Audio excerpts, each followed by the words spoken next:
Greetings, as I, Athas and Dracovin, your Lord and Emperor here at the Dracovin Empire, and welcome! Today, we're visiting Dungeons & Dragons. That's the best way I can say it. It's a rarity nowadays. I don't tend to do a lot of Dungeons & Dragons content, because, honestly speaking, a lot of 5e content is done, and occasionally my visits to older editions, 4e, 3e, 3.5, have been times I've visited. But today, I'm visiting D&D because I'm visiting a new world. Well, new to plenty of people. Or maybe it's not new. Maybe you've heard about it. We're going to Dark Sun today. The world of Athas. So yes, I'm going to be giving you an introduction primer to what Athas is, explaining a little why Dark Sun is controversial, why, what the world is, where you can look into playing it, kind of things like that. Information that gives you ideas of where to look and where to get it. As usual, though, I do give my basic shout-outs to Hey the World for joining me live on Twitch. Hey, nice to have you join me on Twitch. Follows me really great. Joining me live on later on YouTube. Hey YouTube, subscription, like, ring the bell. All those things are great. My question out there is, what's your experience with Dark Sun? How have you experienced it? Have you heard about it? Have you know about it? So Dark Sun is a world that was introduced in 2nd edition. That's when it originally came about. And I'll give this kind of intro primer here to start out with, just to get some basic information. It's a world that was further explored in 4th edition. In fact, it blossomed pretty heavily in 4th edition. There was an unofficial 3rd edition version of it, but we really haven't seen it since then. And there's very good reason why. Dark Sun is a world that is much more brutal than any other most other role-playing worlds that you can look at nowadays. Especially brutal when it comes to Dungeons & Dragons. The closest thing I can compare it to a similar type of fantasy type of brutal world is there is some of that brutality that shows up, and things that show up in it. Controversial things, maybe, you could even say, in a lot of ways. In things like Golarion, the Pathfinder's world. But Golarion usually has a lot of those with historical context, or puts it in very educated purposes. The problem with Dark Sun, and a lot of the world it is it was a forefront. It was right there, front and center. People talk about it because it's a better one, because it is a very well-developed one. And it is one where it's a brutal world. Alright, why don't I get started talking a little bit about it, and I can then explain and kind of going over it. I am actually going to be using the 4th edition book. My original experience with Dark Sun was in AD&D. I did have a few of those books back then. I never actually ran Dark Sun. So I've never run a Dark Sun game, but I've read up on it. I did the same with the original Ravenloft and Spelljammer and stuff like that. I had a bunch of AD&D books. I didn't run AD&D. I started running in 3rd edition. So I didn't really run a lot of these worlds I knew about. But it helped me for creativeness. So for today, I read up on the 4th edition version of stuff. And I think the 4th edition version, from me reading on it, is probably the version that I would recommend if you're going to use information to building, if you want to play 4th edition with Dark Sun, that's fine. Or maybe if you want to add a Dark Sun world to your, or use Dark Sun for your 5th edition game, I recommend using that for a lot of information on how the world works and how you might want to develop the world and stuff like that. It would require some adaptation. But it's a start. So the 2 4th edition Dark Sun books, the campaign setting books, and the creature catalog might be a way to start. The creature catalog, you'd have to make your own monsters, of course, but having an idea of what these creatures are and using versions from the monster manual from D&D or adapting things, I mean, it's a step in the right process. Anyway, let's get started with some of the basics. And the basics I want to start with, of course, and I'll just put some imagery of Dark Sun for both original AD&D and 4th edition up here for you to see as I talk about things, is the 8 main characteristics of Athas, the world of Dark Sun. There are some familiarities with Athas and your traditional D&D games, but then there isn't a lot. It's a desert world. That's the first thing you have to know about it. It's a hot, arid world, sand dunes, salt flats, stony wastes, rocky badlands, scrub. It's a crimson sun that beats down constantly throughout the sky. During the day, temperatures are at least 100 degrees Fahrenheit, getting up towards 130 degrees towards the late afternoon. The wind can act like a blast furnace more than anything. Sand is everywhere. The cities and villages exist in the very few oases or around the few verdant plains that still exist in this world. And there are places in Athas that don't see rain for years. And this is an entire desert planet. You know, that's the kind of thing is like that. There's just very little rain globally. Literally little water globally. And even in those fertile regions, rain is more like a humid mist that falls a few weeks every year before giving way to months of heat and drought. Thank you for the Celsius in Europeans and most of the rest of the world. So, beyond these little places of civilization, where you have some rain, some life, it's just this wasteland with nomads, raiders, and monsters. And the thing about Athas itself is it wasn't always a desert.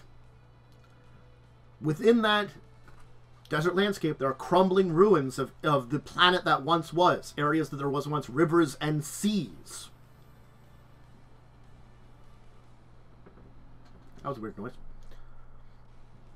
You can find ancient bridges that might be over an old waterway that no longer exists.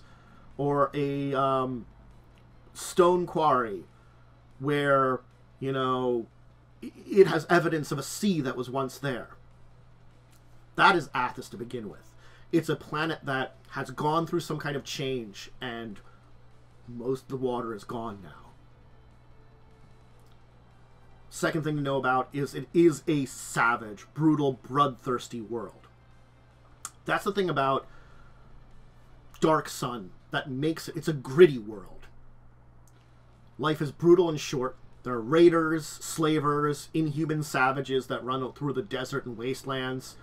The cities are usually in the grips of ageless tyrants. Slavery is institutional and widespread across the entire planet. And many will spend their time in chains under brutal taskmasters. And plenty of those slaves end up to their deaths in arena spectacles. You do have more positive qualities, charity, compassion, and kindness, but they're rare. And only a fool would hope that you just encounter that randomly. Another thing is, there's not a lot of metal. Most of the arms and weapons you're going to use are made of bone, stone, or wood. Materials like that. We'll have to talk about it. I will go over the history today to get over why things are like it is to a degree, which I'm not going to go full history, but I'll go over some basics to give you an idea of why it is. So there is metal. There's mail or plate armor and things like that. But most of the times you're going to find metal weapons and armor and stuff like that in the treasuries of the Sorcerer Kings. And steel weapons are placeless things that heroes may never see during their lifetimes. So metal is a very scarcity in this world. Now, arcane magic defiles the world of Athas. During ancient wars that reduced Athas to a wasteland, it was arcane wars. So, in Athas, in order to cast an arcane spell, you must gather power from the living world nearby. Plants wither to black ash, crippling pain racks animals and people, and the soil sterilized. It's possible to cast spells with care, preserving the world and avoiding any more damage to it, but defiling offers more power than preserving. So your average sorcerer, wizard, or other arcane spell user are often reviled and persecuted across the planet. And that's regardless whether they defile or preserve. And only the most powerful spellcasters wield the arcane without fear of reprisal. So, yeah. The magical energy of Athas, the arcane energy, is damaged. So, of course, if you're playing a character in Athas, most likely, depending on the situation, if you're going more heroic, you're probably going to preserve. Or if you're more anti-hero villainist, you'll defile. But you have to be careful when playing an arcane caster in Athas.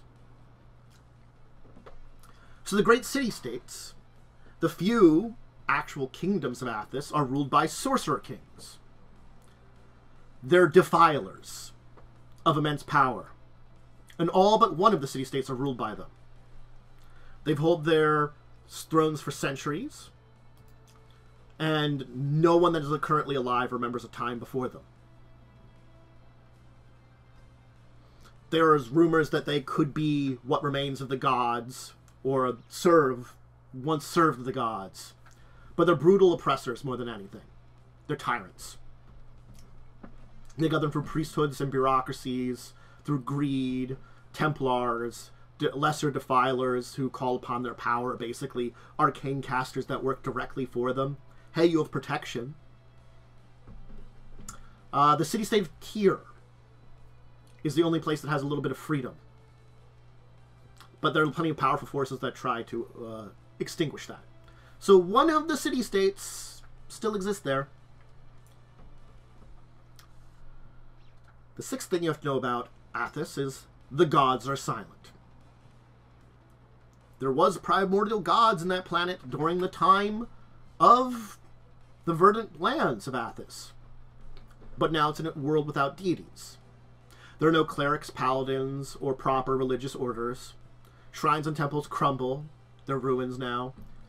There are speakings of gods and stuff in the past. But they're more visible now. The desert wind is more visible than them at this point in time. Because of this, because of the way Athas' arcane power works, psionics are now widely practiced across Athas. Even the most unintelligent desert monster can have deadly psionic abilities that they've developed. Now, shamans and druids can call upon primal powers of the world, but they're often sculpted more for elemental powers than divine. Now for the wastes. Beyond the raiders, beyond the slavers, beyond everything there, is what little animals live in Athas now. The ecosystem is completely different than anything you would ever imagine. There are no cattle, swine, horses. They tend to flocks of Erdalis, ride on kanks or Crodalis, draw wagons with Inxises and Melicotis. You'd have to look them up in the creature guide. There's nothing like lions, bears, or wolves. Instead, they're terrors like the Idfiend, the Bazag, the Tempo. In the harsh environment, only the most harshest, most deadly of creatures survive. And plenty of that ancient sorcery which destroyed the land has poisoned many things and basically inflicted many monsters that have absorbed that energy upon the land. So, if you're going out in the desert, only a fool or a lunatic would go alone. Because there's so many dangers there. And the last thing that you have to know about Athas, for some basics, is that all of the ancestries, all the species that you know about, are not the same in Athas.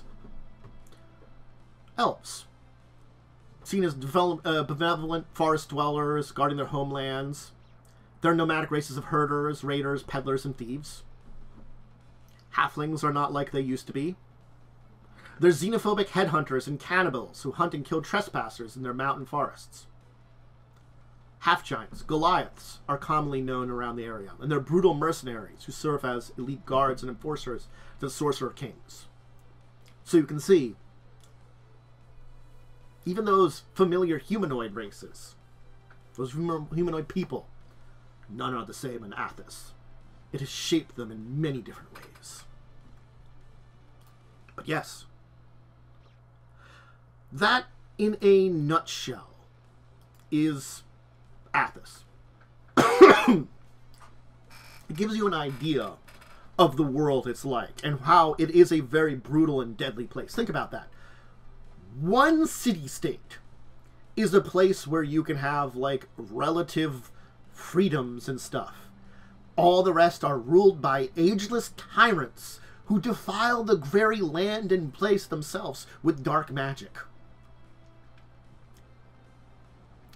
The land itself burnt and destroyed in a massive arcane war, which has caused the planet to... It's basically an arcane apocalypse. You know, effectively, instead of, like, with Fallout and a thermonuclear war, Athas and Dark Sun was a tactical, magical war. And nothing was left. Now, I will note, there is something of note here, but before I kind of move on to the next major topic, because you're asking about, oh, you know, can I play divine character in Athas? We talked about druids and stuff that are more divine-based and stuff, too, but you can actually play, like, something like a cleric or paladin. You just... The suggestion in 4th edition was, like, maybe you found an old relic of an ancient god that still has some powers left in it and empowered you. You may be descended from a demigod, and that god blood in you is what kept your powers alive. But you might want to disguise it as something more like a druid's magic or psionic because it's unnatural to the world. Or perhaps you ended up alone in the wastes and something saved you, and afterwards you made a deal with it. So also that could be like a more divine warlock or something too. Honestly might fit in with that kind of thing. But depends on editions, games you're playing, that kind of thing. There's a lot of details to it.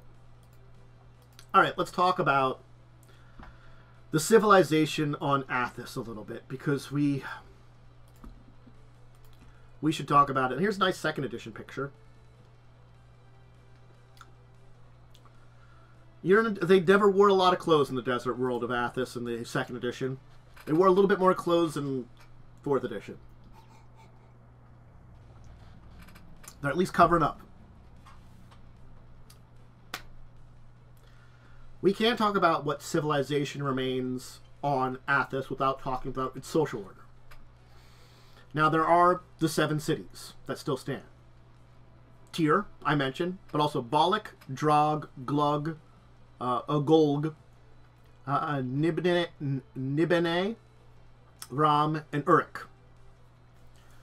Plenty of others have fallen to ruins, but these are usually areas with most reliable water supplies, with the most arable lands that supply larger populations.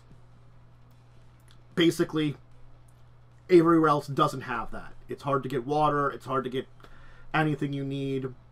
So yeah. These big cities are basically the only cities that can exist because of the nature. They've found their places where they can exist. There is a heavy social order within the cities. And we're talking in the cities because this is the civilization of Athas.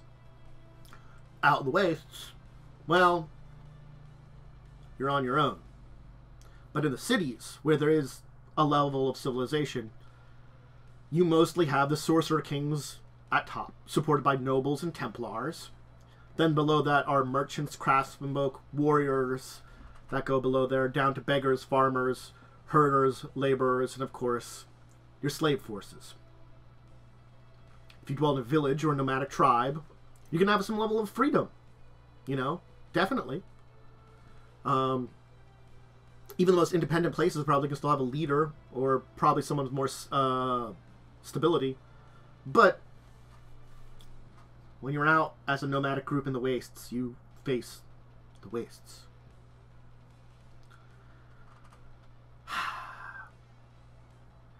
So, yeah.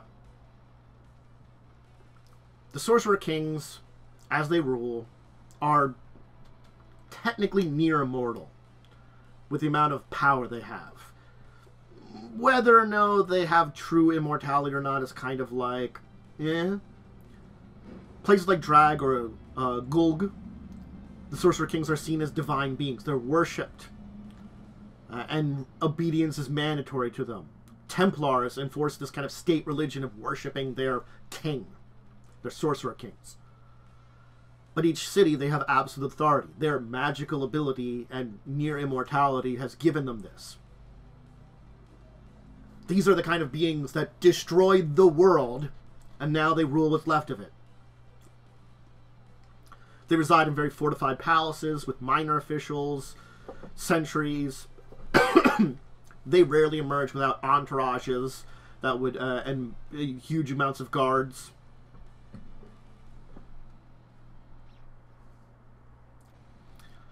In face of this power, your average citizen can ask for nothing more than to be defended, fed, or sheltered. And the true depths of arcane secrets that these people learned are protected by them. So, even if you've got other arcane mages that might work for them, lessers, they are ensuring you don't gain enough power. You get too strong, or start to seem like you're learning more depths of magic. Well, you're eliminated before it's too late. So it doesn't pay to gain levels while under a Sorcerer King, if you're working for one as an arcane caster. Sure, you're protected and not, well, killed off by the general populace for hatred of you, because the Sorcerer Kings are either gods or people in charge. Lesser arcane casters, well, SOL. Arcane magic is kind of hated. Templars are priest officials and disciplines, disciples loyal to a Sorcerer King. They manage the day-to-day of the cities, the law enforcement, religious services, all those kind of things. Some have magical powers that are granted to them by them, but even if they don't have them, they enforce the will of the Sorcerer King. Nobles usually control farmland or water through hereditary titles that were granted to the Sorcerer Kings to their ancestors long ago. They maintain their holdings, have private military forces, ready to repel invasion at most. They usually have a stable of slaves as laborers, soldiers, and gladiators. Competition between nobles and Templars can be fierce, too. The heads of noble houses form a council that advises the Sorcerer King.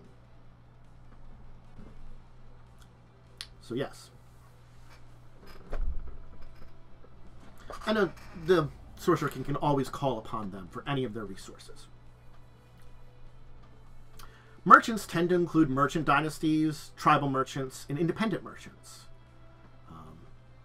The dynasties or houses are a class of free folk who maintain basically outposts, trade routes, that kind of thing across various city-states and across hostile wastes. They are technically citizens of no city and outside the normal power structure, but they have a lot of wealth and influence, equivalent to many prominent nobles. Each merchant house is a family or small alliance of groups that work together.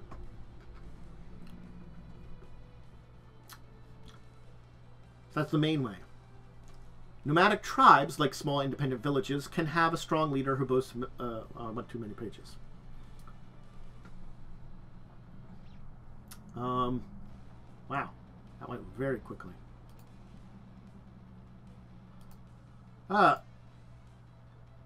Again, the merchant dynasties will often pay taxes to the Sorcerer Kings and remaining for privilege to be there.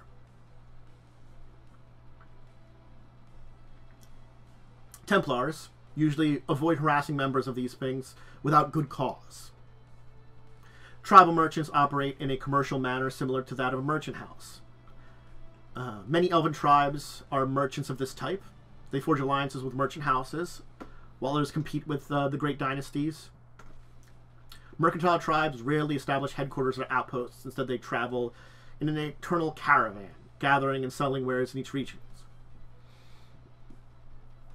Bazaars of tribal merchants, especially run by elves, are good sources of illegal or exotic items and experiences. Got a lot of shady merchants in that place, too. A large portion of urban populations in Athas is, unfortunately, born into slavery and are slaves.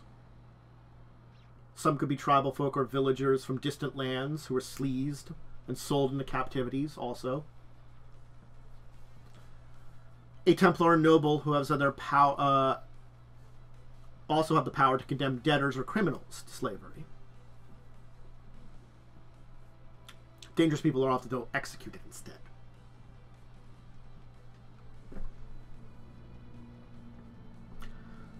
So it's a show of prosperity and cheap labor that slaves are on Athas.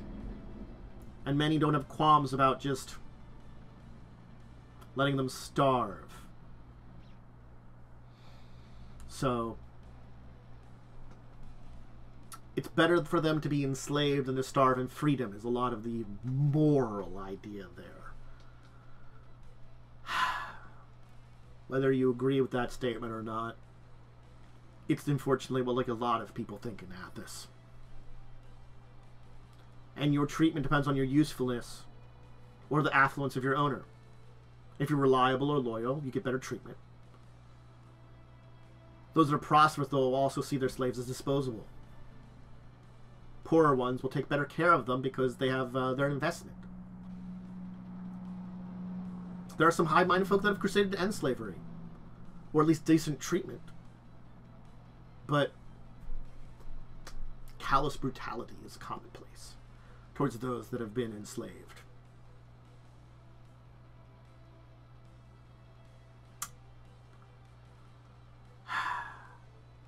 So yeah. That's a big class.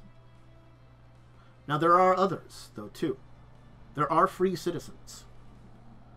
Independent merchants and artisans are the bulk of the free citizens. Mercenaries, minstrels, monks, priests, masters of the psionic art, adventurers, or it's those that have other extraordinary powers.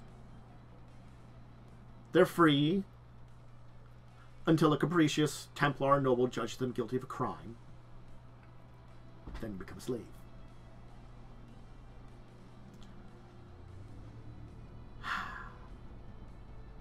So yeah. Now, if you're not in a city, maybe you live in a village. They exist in locales that have valuable resources. And that's it, within the desert. Trade routes, crossroads, defendable positions, mining settlements, a raiding tribe's base, merchant trading posts. They're all villages. They can be built by escaped slaves or members of a specific species. Or it just could be a chaotic random place that people have managed to kind of put together themselves at. They usually have strong or charismatic leaders and allow a lot of practices that are found upon in city-states, like using primal magic. But these places can disappear or be abandoned overnight because, well, the wilderness sucks. Remember, filled with deadly monsters. Constantly. And dangers. And it's Athas. There are some client settlements, some villages that are actually maintained by city-states, or merchant houses, or nobles, to provide things. They have very low level of governance, imposed by their founders. They're a little bit more orderly than independent villages, and usually have someone that's been put in charge of them. Then we have nomads. They travel from place to place, gathering resources. They're usually spatially homogeneous as a group. Sometimes they can enjoy the sponsorship of a patron, like a city-state, or survive independently by herding, hunting, raiding. Some might do all of those, just to survive.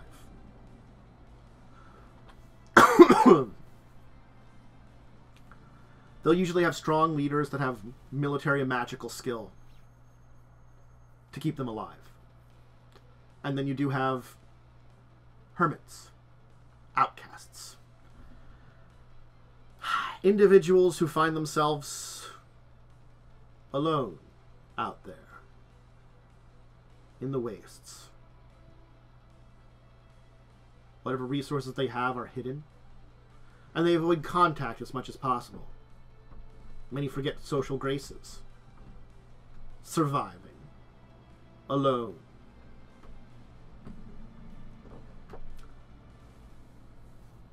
So,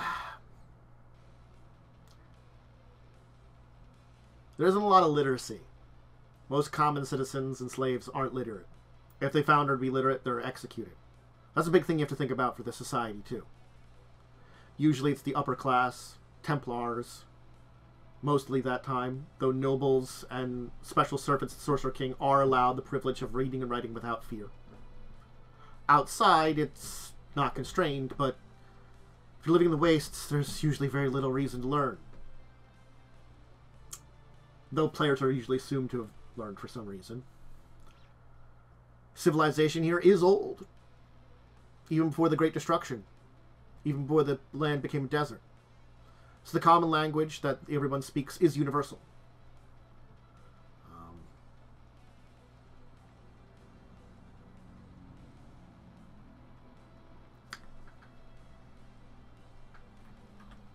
Anyway.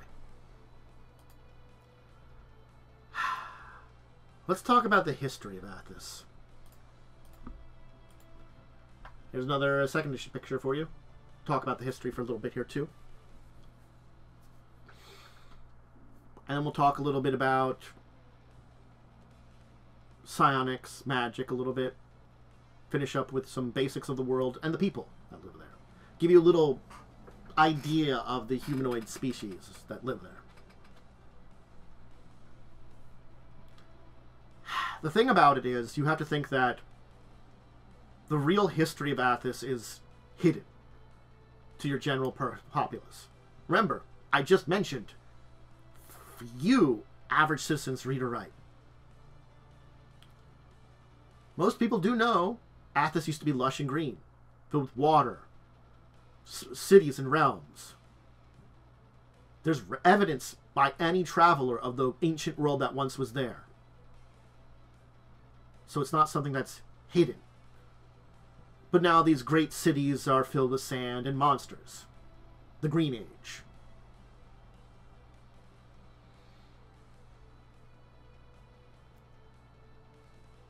There are eras that are whispered from before the Green Age, of older, more mysterious reasons, but again, since even though a lot of information is restricted in Athas, even those more ancient days are unknown. And maybe the Sorcerer Kings know more, but they don't share. What really ended the Green Age is unclear. There are some that say the centuries of conflict, the wars with spells of nightmarish power and destruction throughout the world caused its downfall.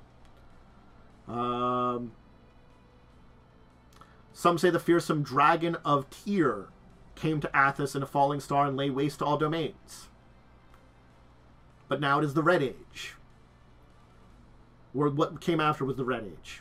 Centuries of chaos and suffering, where the civilizations of the Green Age died. Bodek, Sulik, Waverly were cities that fell during this time. And the wars of the Red Age gutted and left a blasted and desolate world that endures today. And the current period is the Desert Age. So basically, when the Green Age ended, which led to a lot of destruction, there was this Red Age where all the civilizations were falling. Basically, something apocalyptic happened. There was chaos, and now we're in the Desert Age. I could do a full deep dive into the history of Athas if people want. Let me know. I can, I know a little bit of it, more of this history than this basic one that I'm giving now, but I can deep dive even deeper into it than I know about, like a lot of what's the official history. If people are interested, I could always do that. But again, the Calamity, there are facts that dispute it. Some say the Desert Age began centuries ago, other that it was thousands of years old. But again, since the Sorcerer Kings are nigh immortal rulers that have battled each other for a long time, it's hard to say. They're supposedly the descendants of the sorcerers who put to the end to the Red Age wars and founded the known city-states in the habitable spots left in the world. So, anyway. Sonic powers are the big way. It's the way it's known as. I did that accidentally, and it was a funny thing that I just did. And Sonics will serve what Arcane and Divine Magic serve on many other worlds. So they are the main way of doing things. So when you talk about abilities in Athas, it's psionic, teleporting, healing, all that kind of stuff. Arcane magic is still there. It's dangerous and uncommon. And without taking special care, an arcane caster will defile the land around them by casting a spell, leeching away at it, which is very noticeable. And it's, again, because this still happens, that's why arcane magic is hated and persecuted, because it's still, if you're not careful to slowly and carefully draw on the natural energies, you just quickly draw it away and damage things around you.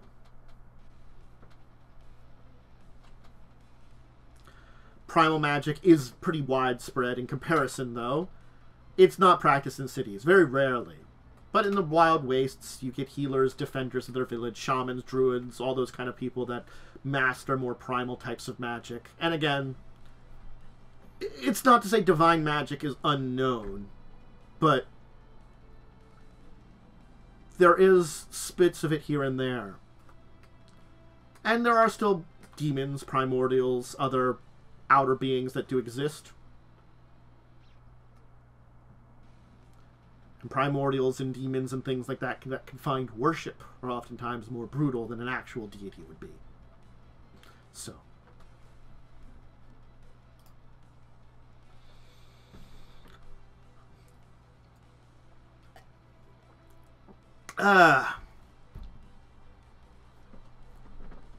There's a little bit of cosmology in the world like that. Unlike the elemental planes or the inner planes, underlying existence of Athas is the elemental chaos. A churning realm of all the elemental energy together. So, Athas is very close to the elemental chaos. Places like volcanoes, sand gyres, and desert flats are anvils linking to the plane directly, where elemental influence is strong. And from Athas' version of cosmology, from the elemental chaos in its depths is where the abyss is, where demons come to plague the plane, and are summoned by rituals or planar rifts.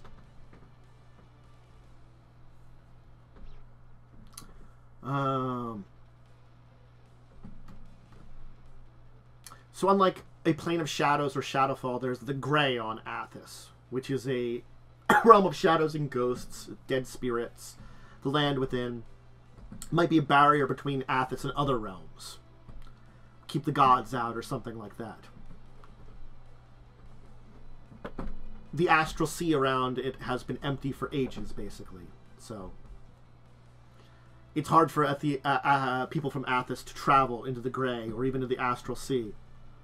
And usually it's a sorcerer king looking for long-forgotten treasures that might be there. So their area of the multiverse is not a lot. Alright, let's briefly talk about who lives on Athas. Some of the humanoid races you can talk about. So, there are a couple unique ones to Athas that we do want to mention. That are specifically to there.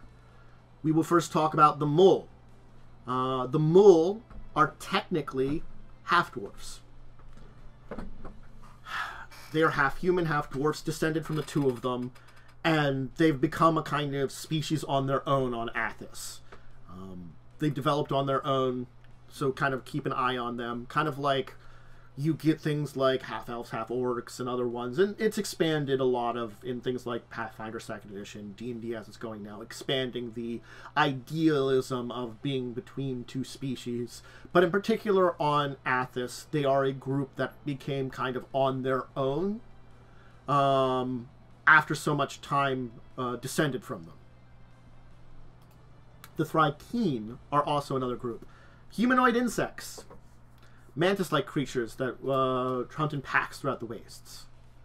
So, they are another one to keep an eye out on. Of course, you still have your Dragonborn, your Dre, which were created by the Sorcerer King Gustranau to serve as a race of warriors. Most were cast out by their creator, and a handful that survived when Gustranau was destroyed. So, a Sorcerer King that's gone now. So, they're kind of like, they're not a numerous people, but they exist there too. There are dwarfs, of course. They much look like those of their kin in other worlds. They're known for the stoicism, single-mindedness. They have no land of their own and live among the other folks of Athas. They do reside in both the city and countryside, but they're builders, farmers, nomads, raiders, etc. So they kind of fit in there too.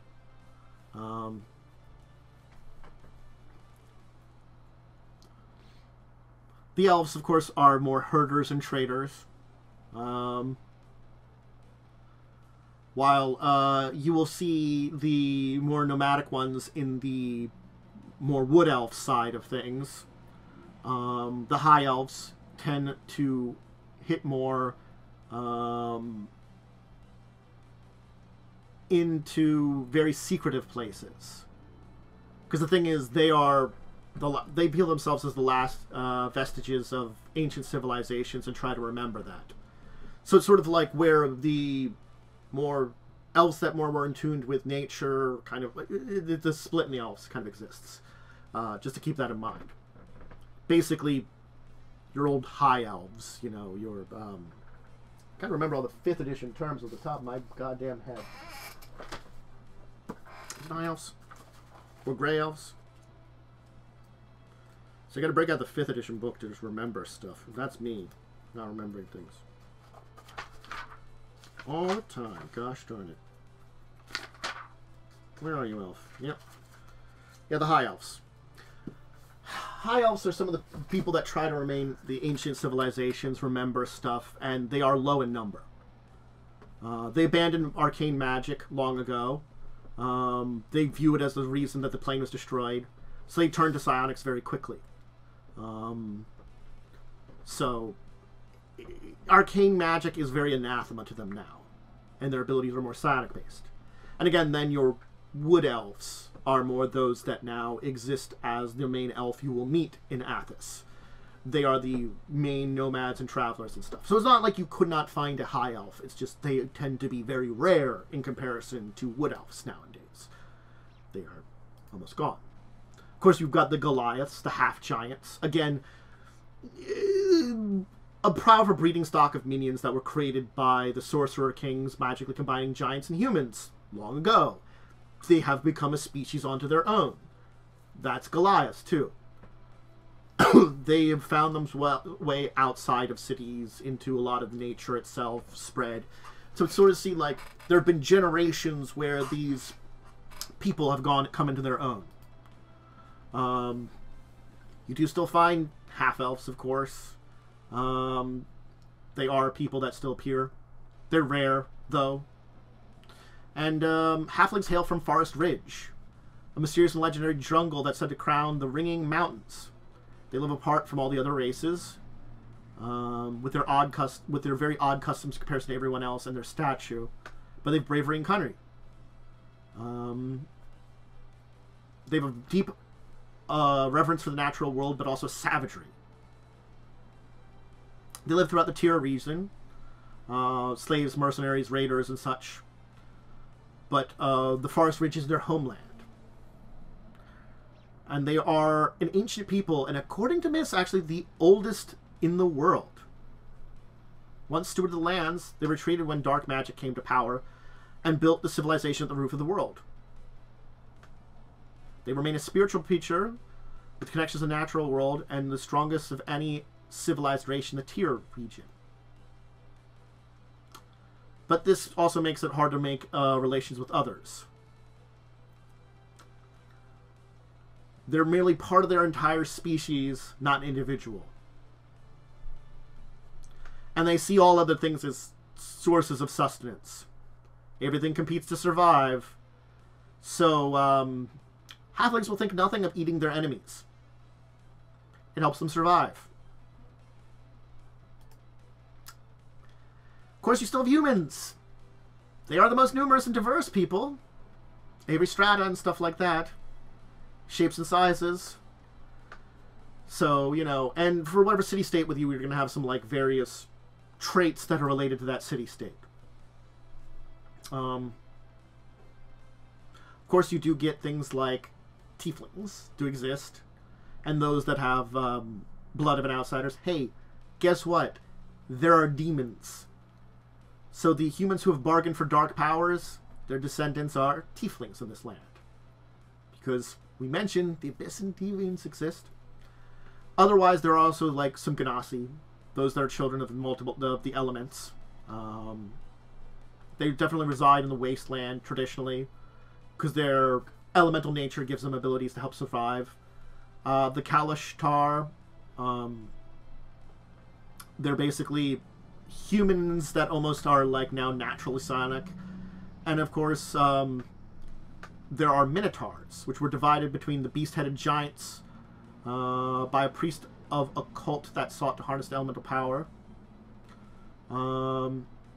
So they are a feral group that lurks in the Badlands and Barrens. But occasionally, less brutal members of them can seek employment. And there are other possible beings and things that can exist in Athas just because of its magical nature, so it's one of those things is, if you have a humanoid from 4th edition / 5th edition you want to introduce, you're a horrible result of arcane magics that are deep within the wasteland. Congratulations. Or your people are.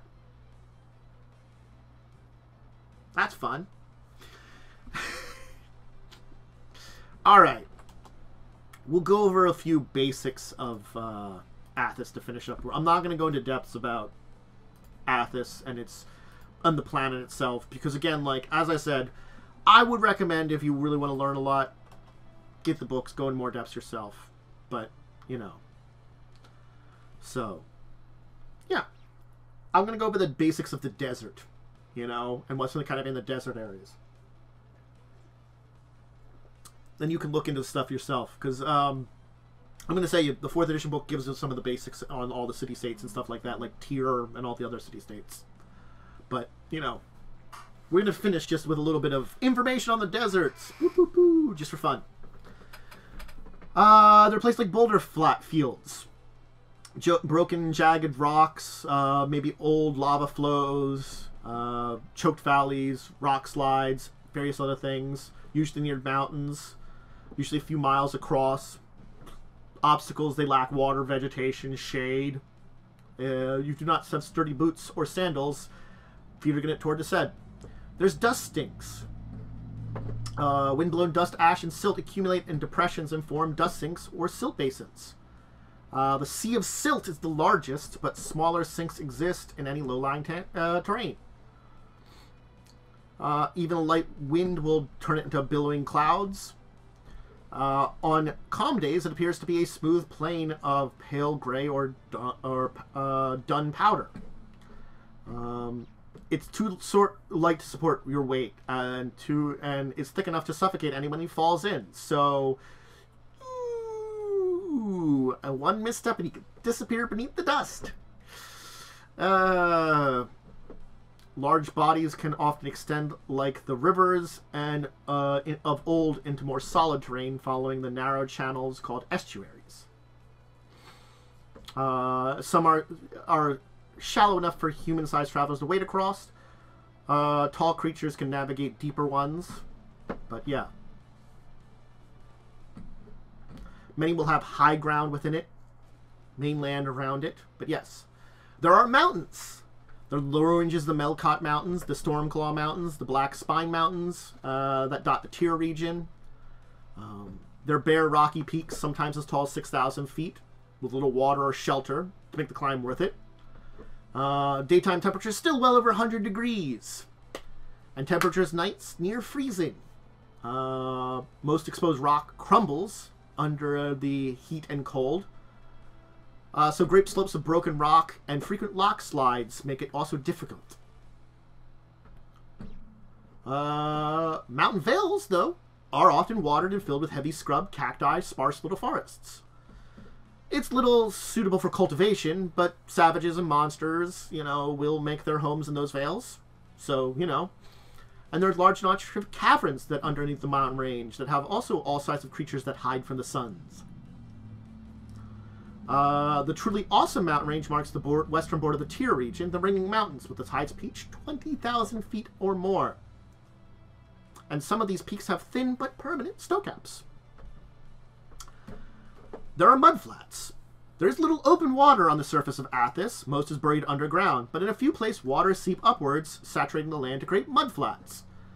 Most are common near or in dust sinks, especially in the shallows of the Sea of Silt. They hide beneath the churning dust, revealing only when the winds clear the area to expose the soupy mess under it. They usually dry out in short order, leaving behind high, cracked clay that might or may not be solid enough to support travel. Some survive, sometimes through cultivation, sometimes by happenstance. In areas with these areas are lush with vegetation, including desert grasses, thorny bushes, and small trees. When they stand in a silt basin, low islands and dense vegetation rise in the dust. They're rarely large, only measuring a few hundred feet across. Tangled underbrush and mucky ground make travel through these areas difficult, but not impossible. There really isn't standing water, and predators hunt there. So, it's dangerous and plenty fun to go visit. There are rocky badlands. Most hill region are rocky badlands. Eroded mazes of sharp edge ridges, winding canyons, thorn-choked ravines. It's just pleasant.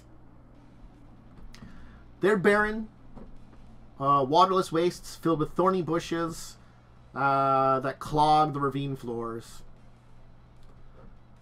And they're difficult to cross no matter what you're doing. The canyon floor is easy enough, but they rarely lead in the direction you desire. So, climbing the walls happens a lot. There are great flat plains encrusted with salt that are white, brown, or black. They extend for miles. Some are dotted with briny marshlands, but most are barren and lifeless. Any water is too brackish to drink and is probably poisonous. They offer no shelter, and the temperatures can reach brutal extremes more than anywhere else in Athas. Sun sickness can kill unprotected travelers. They have one asset: nobody lingers for long. So if you're prepared to cross it, you're probably not going to encounter any wild beasts or roving bands.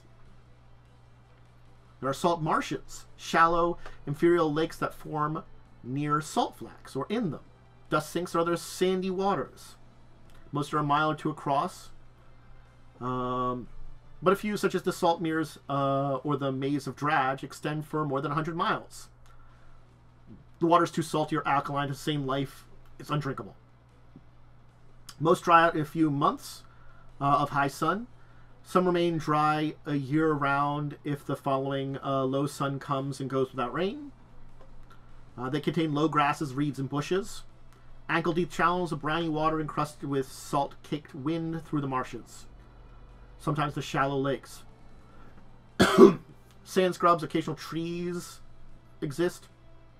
Few creatures can digest the tough vegetation. But there are insects that can drive you mad. There's the sandy waste, vast stretches of yellow sand that go on for miles, and it's most of the deserts in Athas.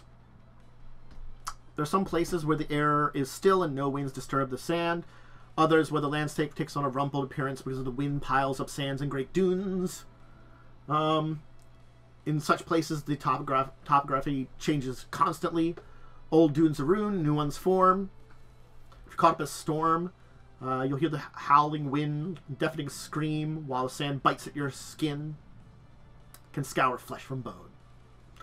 Flat areas of Athas, sandy wastes do not hinder travel. Oasis wells and stands of tough scrub can sustain desert-dwelling creatures and people indefinitely. Flat sand is easy for travels. A lack of landmarks, you can become lost. Dunes are more dangerous. Melicot dunes, named for passing resemblance to huge drakes, can be hundreds of feet tall, but Very few rise more than 100 feet. But the winds are always changing them.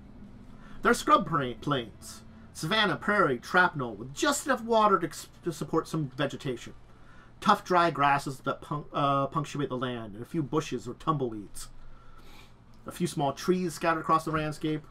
Scrub plains are lush by Athenian standards, and have a high concentration of wildlife. Excessive grazing and the use of defiling magic have reduced some scrub plains and the territories into ruin. Only a few such survive in the wildlands between city-states, protected by primal guardians who use ancient magics to destroy intruders and safeguard their homes. Beyond the Ridge Mountains, vast scrub plains such as the Crimson Savanna exist, though. And finally, there's stony barrens that dominate the tablelands. Bedrock shelves exposed to the winds, storms, weathered plains covered with rock and range in size from pebbles to gritty dust in huge piles. The bare rock gives way to hard-packed red earth. Yellow sand collects in crevices, forming dunes and drifts. Huge mesas are in the land. Cacti proliferate this area. Hundreds of species grow throughout, appearing in all shapes and sizes, small, thorny buttons to towering sargassos.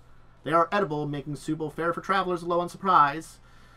But stealthy predators can sometimes kill careless travelers in this area, so yes, be careful that you're not the hunted. But there you go. There's a little background on Dark Sun. Introduction.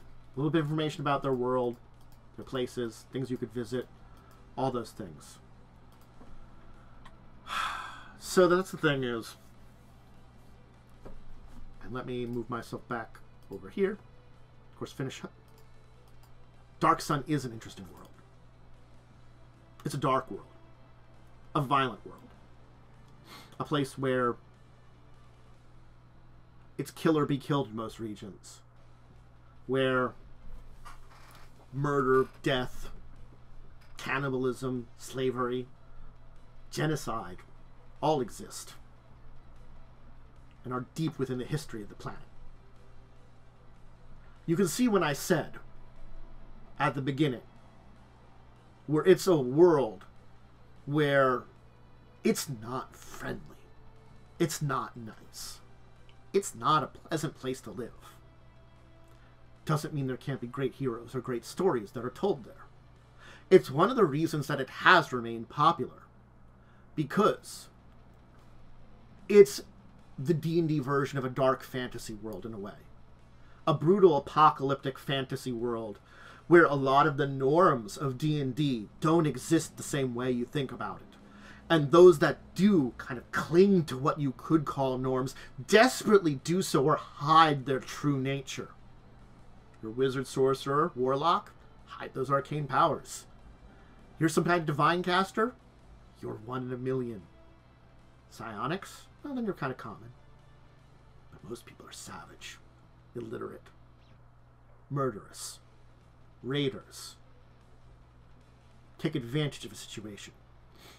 And the desert themselves, filled with all manner of deadly, deadly beasts that very few, even in small groups, choose to travel over. Only because you need to. In a harsh realm where survival is important and the key. That's Athas. That's Dark Sun. A world where the cities don't offer you any salvation. Because tyrants, who at the drop of a hat, anything, would enslave you or murder you just because you are defiant in some way or powerful, that they could see you as some kind of threat. It's Mad Max plus Conan plus D&D. Yeah, plus a little bit of Fallout, I'd say, too. Especially with things like Caesar's Legion in the New Vegas. Remember, Caesar's Legion were slavers. You could side with them. But now you're in a world where it's there. It's a common thing. Probably in most city-states, the average citizen is a slave. They're not treated well. but they probably live longer than they would in the wastes. And that's the sad thing. The oppressed, the enslaved, the mistreated probably live longer than those in the wastes, because the wastes of Athas are so deadly. But tyrants have taken over what little habitable land remained, conquered it, claimed it on their own, with their dark powers they're willing to use.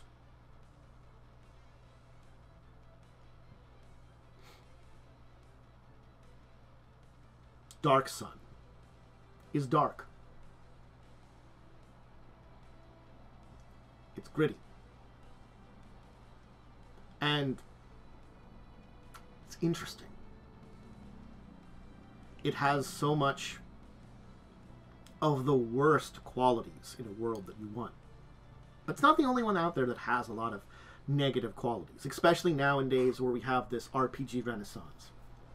It's a thing that, and I'm going to side with this conversation for a little bit, that, you know, different companies want to visit more often. We don't see D&D 5e visiting Dark Sun nowadays, especially at this point in time. Could change someday, future down the road, because it's a little dark and they want to keep accessibility. And these kind of stories aren't for everybody. There are some very dark connotations to the world of Dark Sun. If you're going to play in it, or have your players play in it, they have to be ready for a brutal, deadly world where a lot of awful things are going to happen. And not everybody wants to play in that. So it's one of those things that we have to reflect. That if you're going to find, and if you want to use the world of Dark Sun, now that you know a little bit about it, you have to be ready to deal with those darker parts of Dark Sun. Those darker parts of Athas. And your players should know about it. Make them aware of some of these basics. Make them aware of kind of what kind of world it's going to be. Yeah, your players will be free citizens. But you're a small portion of that population. Maybe you came from nomads, somewhere in a city, somewhere tribal, some small village, coming together for some kind of reason. Are they heroes? Are they villains? Honestly, you could go either way in Athas. And that's the kind of interesting thing, too. You just don't know how it's going to go, too. But I will digress too much if I talk about this. I think I've kind of given you all an idea about Dark Sun and what it means to play in Dark Sun. To be in Athas. To be in this world. And, you know, maybe you understand a little bit more why the old guard always talks about it. Hey, you can always check out old books from 2nd edition or the 4th edition stuff if you want to read up more on it yourself and dive deeper into it. And maybe I'll do some more videos in the future. But I will leave it now, for now, and say thank you for everyone who joined me either on Twitch or YouTube. You know, sorry about the cough, still getting over sickness. And I've been talking a little bit here too. If you want to check out me live on Twitch for tabletop stuff, that's Tuesdays, Thursdays, usually between 1 and 2 in the afternoon, depending on life schedule. Life's been pretty busy right now. And then Saturdays around 11 for stuff exactly. I do Crimson Queen. Wednesdays, 9 p.m. EST, all of them's EST. That's when I have a live play of Pathfinder 1st Edition. And of course, Discussing Tabletop Saturdays at 6 p.m. We talk about news of the week and more. And topics like things that we talk about, deeper discussion topics about, we've talked about in the past. Doing more controversial topics in your role-playing games. We've handled that. We've discussed it. Might again someday. But anyway, I have Discord and Twitter for social media. And I'm going to say for now, hey everybody, have a great rest of your day. And, you know, maybe we'll visit Dark Sun again one day. Maybe if I find that there's some interest in it, we'll come back. Maybe I'll do a deep dive into the true history of it. Or go over some of the city-states. There are plenty of other things that there is to talk about. Who knows? But until the next time, where we talk about Dark Sun, something else D&D, another D&D world, Pathfinder world, another tabletop stuff. Until then, next time we talk about anything and everything. I bid all of you out there farewell.